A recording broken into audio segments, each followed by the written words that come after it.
So hi friends, Prakash Raj గారు అయితే ఒక కాంట్రవర్సీపై స్పందించి ఇలా అన్నారు. ఏంటి సిగ్గులేని రాజకీయాలు, సినిమాల్లో నటించే ఆడవారంటే అంత చిన్న చూపా అని ట్వీట్ చేశారు. అసలు ఏం జరిగిందో తెలుసుకుందాం. సమంత నాగచైతన్య విడాకులు తీసుకోవడానికి కేటీఆర్ గారు కారణమని కొండా సురేఖ గారు వ్యాఖ్యానించారు. అంతేకాకుండా కేటీఆర్ గారు మత్తు పదార్థాలకు అడిక్ట్ అయిపోయి రేవ్ పార్టీలకి రెగ్యులర్ గా అటెండ్ అవుతూ ఆ క్రమంలో చాలా మందితో పరిచయాలు ఏర్పాటు చేసుకో ఆ టైంలో హీరోయిన్స్ ని ఇబ్బంది పెట్టడం, హీరోయిన్ చాలా మంది కేటీఆర్ వల్ల ఆ ఇండస్ట్రీని వదిలేసి పెళ్లి చేసుకుని వెళ్లిపోతున్నారని ఆమె వ్యాఖ్యానించారు. ఆమె ఇంకా ఏం చెప్తున్నారంటే, కేటీఆర్ గారు నాగార్జునకి కాల్ చేసి కన్వెక్షన్ కూల్చకూడదంటే మీరు సమంతాన్ని నా దగ్గరికి పంపాలి కేటీఆర్ గారు నాగార్జునకి చెప్పడం జరిగింది.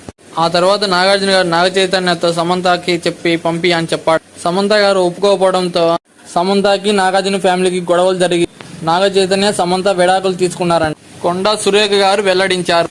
ఒకసారి మనం ఆలోచించినట్లయితే దీంట్లో ఎంతవరకు నిజం ఉంది అని పక్కన పెట్టేస్తే, ఆఫ్టర్ ఆల్ కన్వెన్షన్ కోసం తన ఇంట్లో ఉన్న కోడల్ని అలా పంపిస్తారా ఎవరైనా?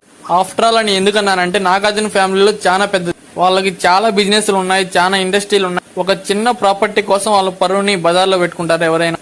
ఆమె ఏ ఉద్దేశంతో ఈ వ్యాఖ్యలు చేశారో ఆమెకే తెలియాల్సింది. ఒక స్థాయిలో ఉన్న వాళ్ళు ఇలాంటి మాటలు మాట్లాడడం చాలా బాధాకరం. ఎందుకంటే ఒక స్థాయిలో ఉండి వేరే వాళ్ళ గురించి ఇలా మాట్లాడడం, వాళ్ళ మనసు ఎంత పరచడం చాలా బాధాకరం. వాళ్ళ ఫ్యామిలీ మ్యాటర్ ని పబ్లిక్ లో తీసుకురావడం చాలా ఆమె చేసిన మొదటి తప్పు. అంతేగాని దీనిపై స్పందించిన నాగార్జున గారు అయితే కొన్ని వ్యాఖ్యలు చేశారు. వీటిపై స్పందించిన నాగార్జున గారు అయితే, గౌరవనీయులైన మంత్రివర్గాలు శ్రీమతి కొండా సురేఖ గారు, మీ వ్యాఖ్యలని తీవ్రంగా ఖండిస్తున్నాను. రాజకీయాలకు దూరంగా ఉండే శ్రీని ప్రముఖుల జీవితాలని మీ ప్రత్యర్థులను విమర్శించడానికి ఈ వ్యాఖ్యలను వాడుకోవద్దండి. దయచేసి సాటి మనుషుల వ్యక్తిగతాన్ని గౌరవించండి. బాధ్యత గల పదవిలో ఉన్న మహిళగా ఈ వ్యాఖ్యలు, మా కుటుంబం పట్ల మీరు చేసిన ఆరోపణలు పూర్తిగా అబద్ధం.